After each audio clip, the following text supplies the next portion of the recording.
And down here, the bottom right-hand corner of Caderia, we have our Red Zerg player from Team Liquid. It is Zenio. And, of course, In Control already talking, which means they sent us an observer version of this replay. But that's okay. I think he's talking about the spawn location, actually. That's right. Yeah. I'm that, and we'll actually talk about this map here momentarily because it is rotationally symmetrical and kind of a little bit weird. It's one of our newer additions to the IPL lineup as well, so we'll explain it for you guys who may not be familiar. But in the lower left-hand corner, we have from Evil Geniuses their starter and blue Terran player, DeMusliM.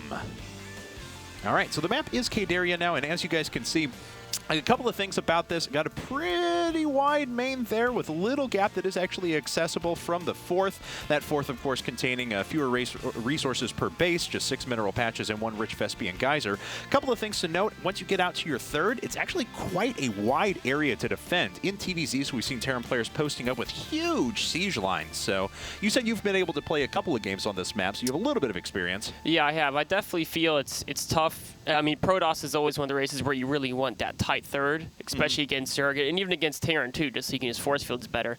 So this is definitely a map where it's much harder to do that. On the other hand, it's also much easier to attack the other person's third. So two base timings are kind of the name of the game on this map. And I think, though, at least for Terran versus Zerg, there's just so many options that Terran has. And just the Hellion damage, like you said, that the siege lines, Marines can spread out as they attack the third so easily. Then even with these spawns, DeMusliM has such a short route to, I guess, what we call Zenio's fourth base, and he can do some elevator attacks with siege tanks there and then lifting guys into the main. Yeah. There's just so many different attack options that Terran has to throw at the Zerg, and there's all these different angles Zerg has to cover. Yeah, that's you mentioned right at the very beginning that they had pointed out, oh god, these positions for Zerg, but as rotationally symmetrical, it defaults to any of the base choices being possible. Something tells me that very shortly into the season we're going to see this become a cross-only map, though. Yeah, yeah. I mean, I think I don't know the exact walking distance, but it seems pretty close if it's a non-cross position. Especially if you go right through the destructible rock. So, I mean, there's a little bit longer path around the side. You've got a little bit of a sign of light blocker, but honestly, you don't even encounter the Xel'Naga Tower if you go around the side, and, you know, I mean, it's not really that much longer. Yeah, yeah. All right, so quick expansions coming out of both players. Of course, DeMusliM doing the norm. 1-Rax Gasless Fast expand. Hasn't followed that up yet, so we'll see what he decides to move into momentarily. Thankfully, no Warhounds yet, otherwise people would start crying. But and it was, of course, hatch first and a pretty quick gas for Zenio. So we can tell Zenio's already playing a little bit to the map, but also to his style. I mean, a lot of Zergs sometimes take a very fast third on maps where it's very easy to defend that. Cloud Kingdom is one of the most popular ones. But, you know, Zenio's getting that fast gas. He wants speed because he knows it's such an open map by that third. You need those speedings to control Hellions. And, of course, DeMusliM is starting to add in his gas, but a third very fast command center as well. Yeah, images of Tasia here possibly. Yeah. As Tasia, a guy who really popularized going for those quick third command centers, used it almost exclusively against Zerg players during his run. You know, it was kind of nice to see, too, because there was a time after Ghosts were nerfed a while back when everyone was saying, oh, what do Terrans do against Zerg players? No, it's just not possible. They can't win. And Tasia basically said, no, we can. Just watch this. You just get a lot more stuff. Yes, yes, exactly. There's no secret one unit kills everything anymore. You have to macro well, and that's what Tasia shows, you know, solid builds. I just remember during the disconnect against Nesty at the Team Arena Challenge 3 finals, Nesty had come in and did a considerable amount of damage to the big wave of Banelings and Zerglings, but Tasia, on 5 command centers already at that stage of the game, it was actually totally fine. Yeah, I mean, everything dies and it all pops back up again. Yeah, exactly. It's like playing against a Zerg almost when he has that much economy. All right, well, nothing too out of the ordinary. I mean, a lot of ways that Terran players have been following this up. Of course, we see the reactored factory coming up at the front. Usually Banshees following that, although we've seen some players play around with just slapping down 2 more barracks and going right in a Marine tank immediately afterwards. Yeah, that's a little bit risky with a fast third CC. And Zenio is known for sometimes doing some crazy aggressive stuff. I don't think we'll see it here because he did take his guys off gas. Just now putting it back on after getting speed.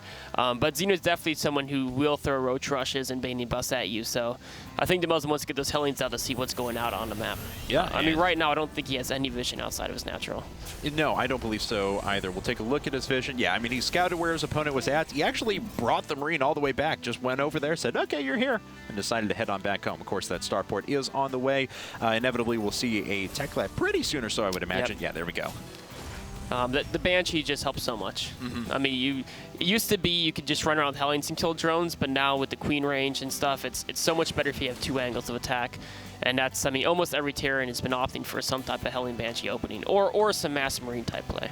And, of course, as you guys can see, DeMusliM not floating over that command center to a 3rd right now, keeping it safe and making sure he saturates 2 bases as fast as is humanly possible. Zenio, on the other hand, doing a pretty diligent job with his creep spread, already getting a spine crawler down up at the front, but otherwise pretty normal tech strategy so far. Double evolution chambers and a bailing nest on the way. Oh, and a fake of cloak as Caduceus reactor is being researched. Yeah, very nice move. We're probably going to see exactly some spore crawlers coming up right now from Zenio, anticipating that need for detection. What's going to be interesting to see is how many queens did Zenio make? He has 4 right now. 4, and he's making, I think, 1 more. So yes. This is kind of interesting. A lot of Zergs have been either going 4 or 6. So maybe Zenio's taking a middle of the route type of move. I'm going to get 5. You know, we'll take the best of both worlds. Maybe he was planning 4, and then he saw, you know, Banshees. He's like, well, I'll get a few more. That's actually probably true. I mean, it's coming up over at his 3rd, but obviously he had the queens in plenty of position and time to get over there and inject, so you just want to make sure that he's keeping it safe. All right, so another barracks coming up now for DeMusliM as he invests in his double engineering base. Of course, a lot of Terran players have been playing for very, very greedy upgrades as well. It just creates such a strong army as you move through about that 13 to 15 minute mark. Yeah.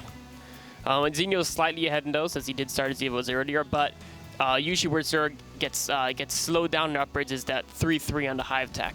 He's got the layer just in time, well in time actually, to hit the 2nd armor upgrade. But we're going to see if DeMusliM can try to keep up and avoid this 2-2 versus 1-1 upgrade differential. Well, Zenio doing a pretty nice job, bringing some units out, trying to trap those Hellions so we can flank with the Banelings. Does manage to kill a couple of Hellions, but not all that much so far. The attack's still coming from DeMusliM at the moment. A pretty even trade there. Okay, well, the Banshee is going to back away. Not too much damage done on either side. Yeah, there's just been 1 worker killed this entire game, and I believe that was actually a little bit earlier scout from Zenio. Yeah. Okay, so at this stage of the game, it's pretty normal stuff. We have Marauders, we have Marines, we have a fair number of medevacs on the way, but the first tanks are starting to pop out, but no siege mode has been researched quite yet.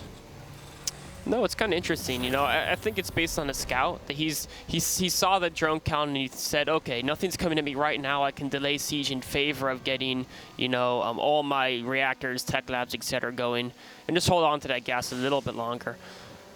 He's not quite building his armory quite yet, so that's a little bit interesting. Maybe he's gonna go for a 1-1 time, or maybe he's just, you know, falling slightly behind in that.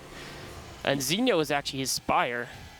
Yeah, the Spire is on the way, and he's got plenty of gas to eventually make use of that here momentarily. He should have about 600 to 700 gas by the time all is said and done there.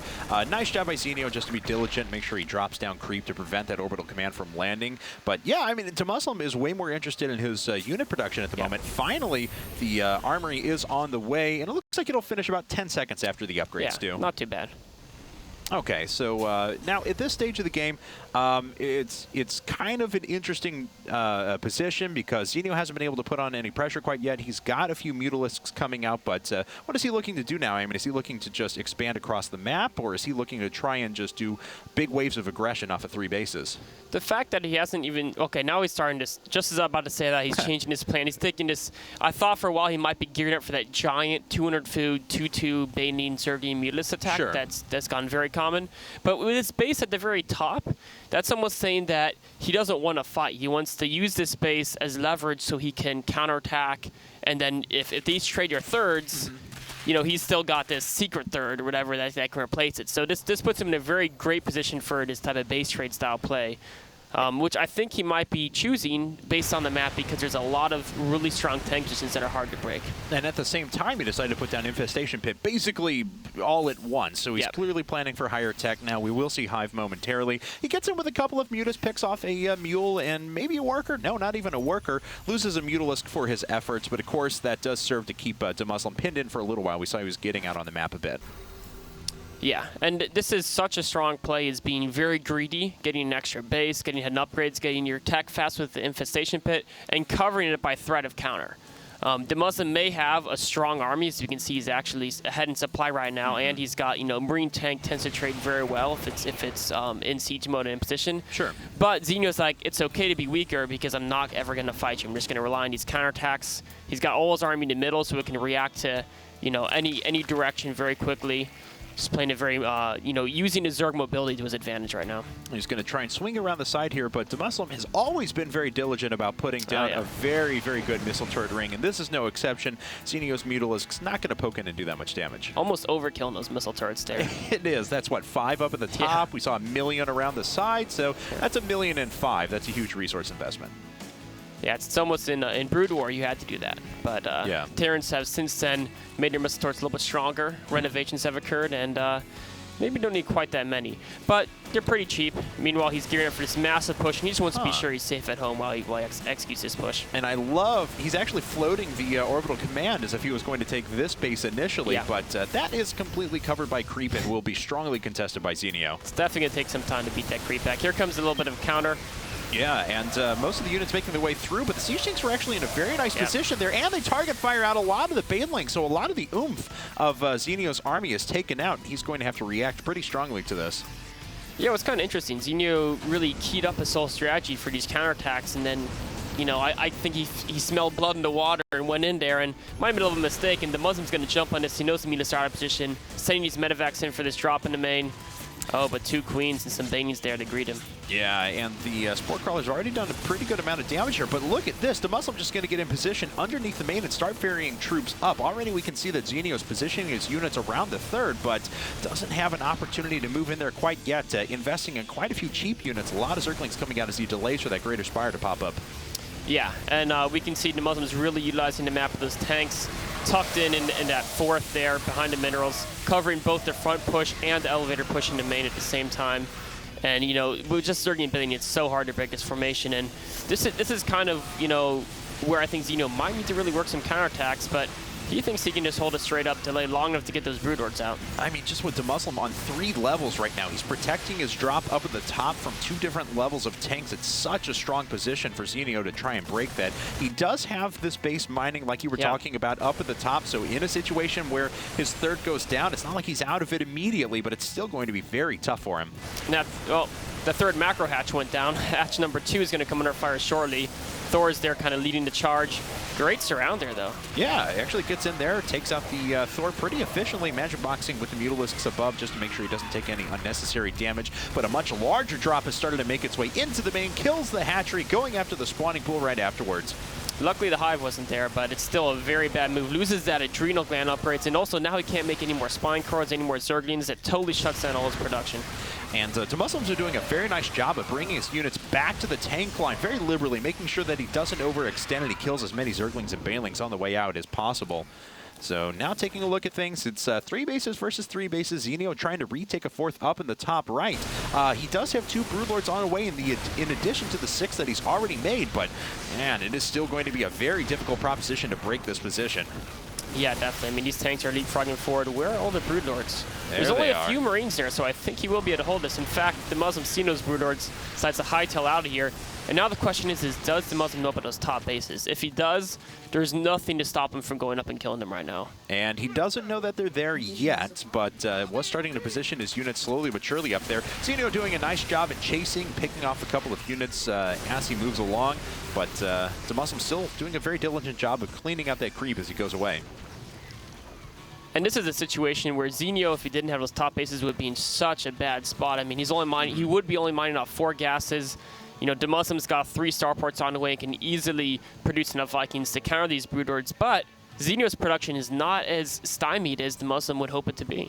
And he is reproducing that macro hatch and his normal hatch right away, so be able to save all these structures inside of the main, and you're absolutely right. Even though he has a bank of minerals at the moment, he will be able to replenish with a lot of forces and a lot of larvae whenever the next attack does happen.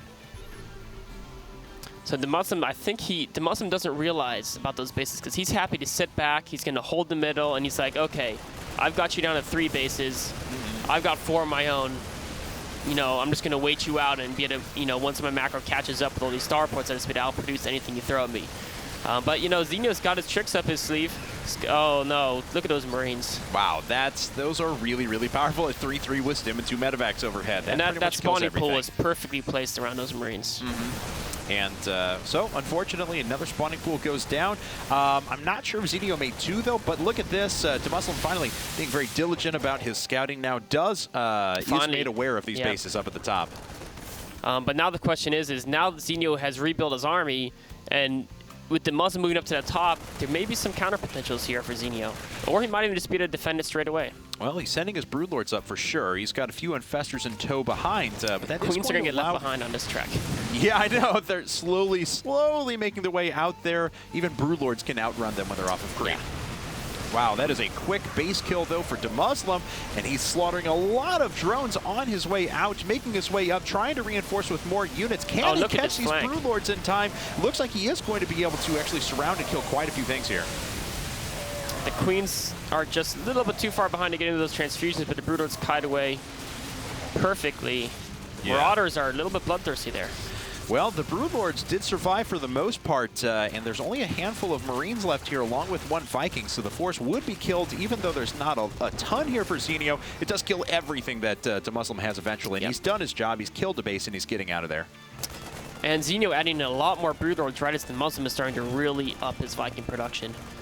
So let's see here now. That's going to bring him up to a total of 11. So we'll have a pretty stout army there, but not a lot on the ground to support it. There we go. I'm sorry. There are a few Infestors on the way. It's kind of what I was looking for. And it's really going to come down to these fungal growths. We're going to see what's going to happen because DeMusliM is going to have so many Vikings. They're coming out 6 at a time. He's probably into double-digit numbers already. And he is at 11. Yeah, you're absolutely right. But they're there, and 3 Thors are about to pop as well. And DeMuslim's also doing a very nice job of just taking the map everywhere. And he does not give up with his double drops into main. I mean, this is probably the 3rd time. Each time he's killed a spine pool, he's killed the gas mining drones. Here he's even going to kill these Queens.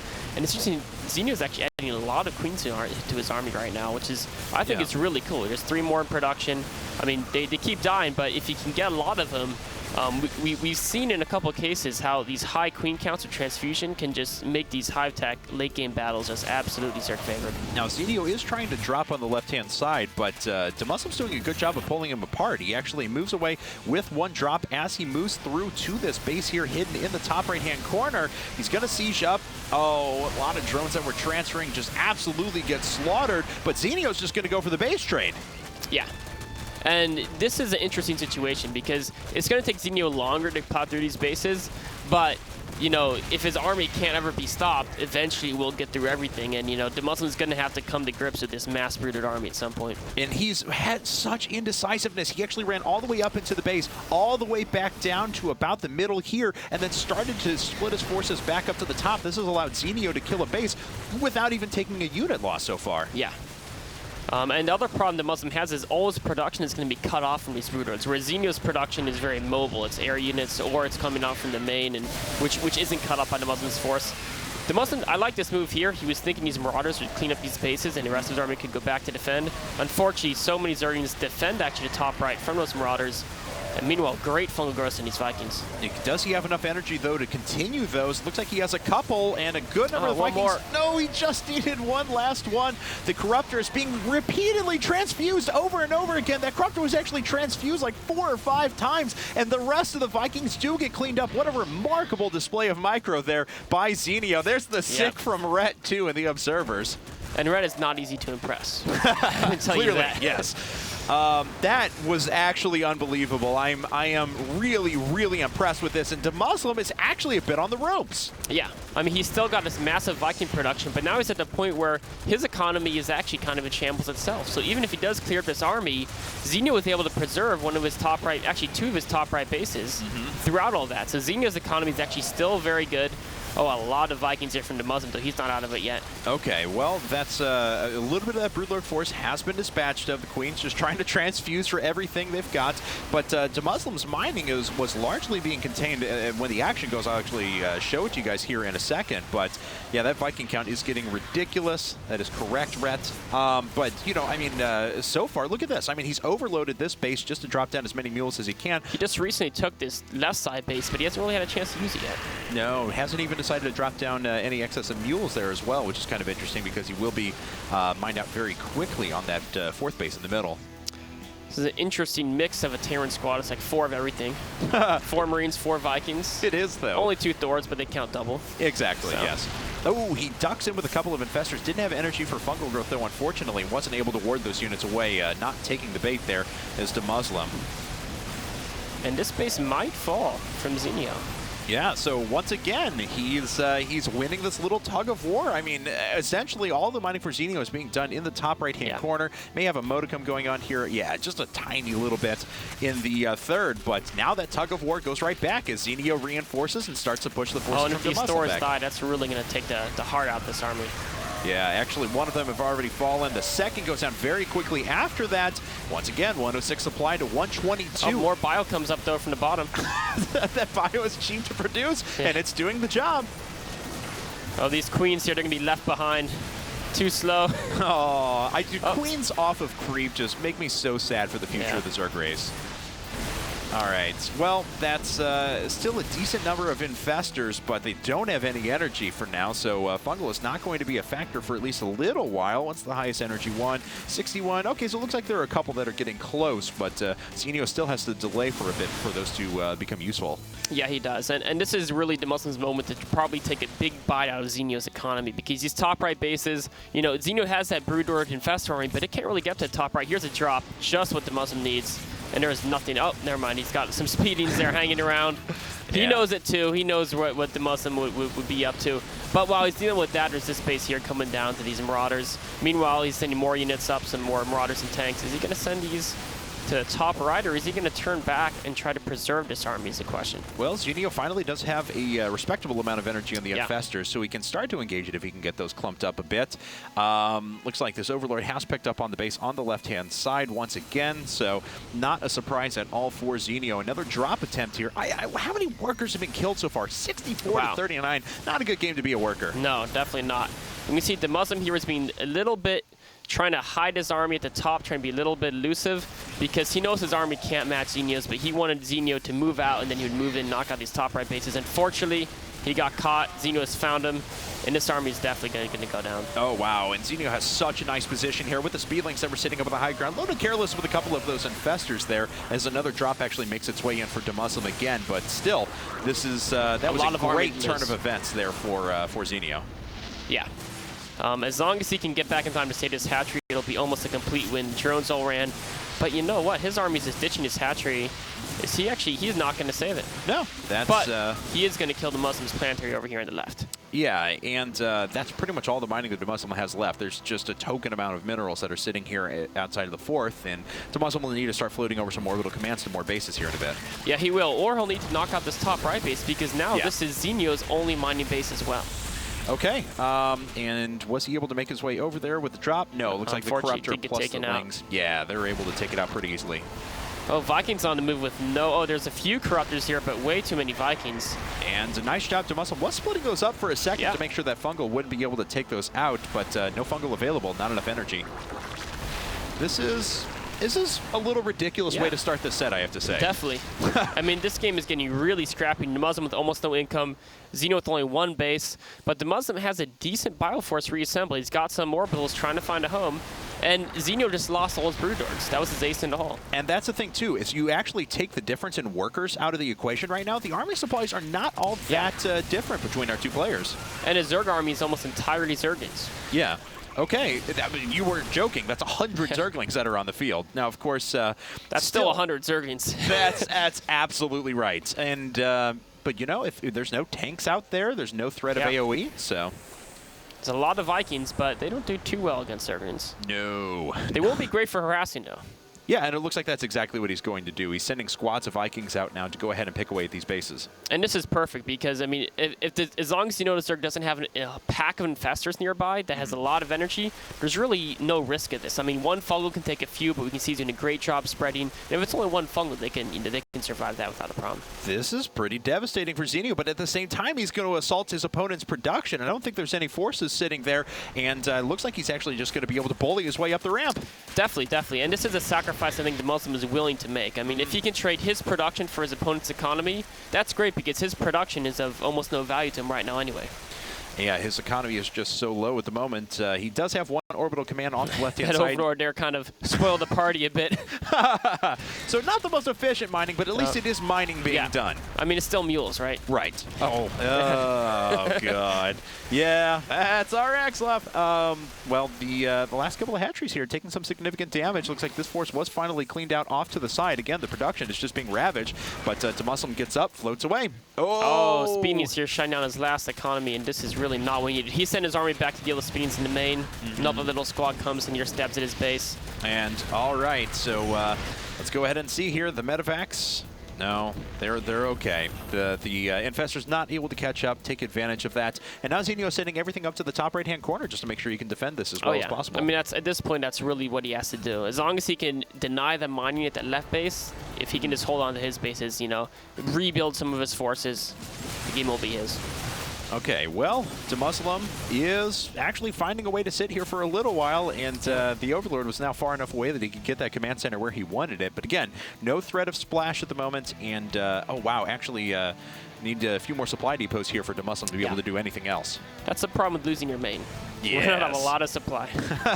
The supply depot's not working out. Oh, but he catches the infestors. Oh wow, huge move. And he kills all of them. All Are there four. any left? There are 3, but I think they're in the top right-hand corner. And I mean, those infestors are what prevents the bio from kiting and clumping up and denying the Zerg the surface area it needs. So at this point, you know, where there's a lot of Zerglings with some great micro, DeMusliM might be able to pull this one out. Okay, well, we'll see here. He is floating back to the medevacs. Those are kind of keeping him alive for now. He's losing the last couple of barracks here. He's lost most of his SCVs. Does he even have a single SCV? He has to lift that orbital. And he does, but it's already on fire. And without SCV to repair, he's going to have to use mules to repair. The bio's kiting, but where's the rest of it? Okay, there it is. It's all by the planetary, spread out. So everything's going to come down to this defense of the planetary fortress, which is actually racking up a few kills now, but the rest of the forces are being obliterated for DeMusliM. There's GG. Game number 1 goes to Team Liquid. Wow, that was a crazy way to start the set. That was, and it was an amazing way to end the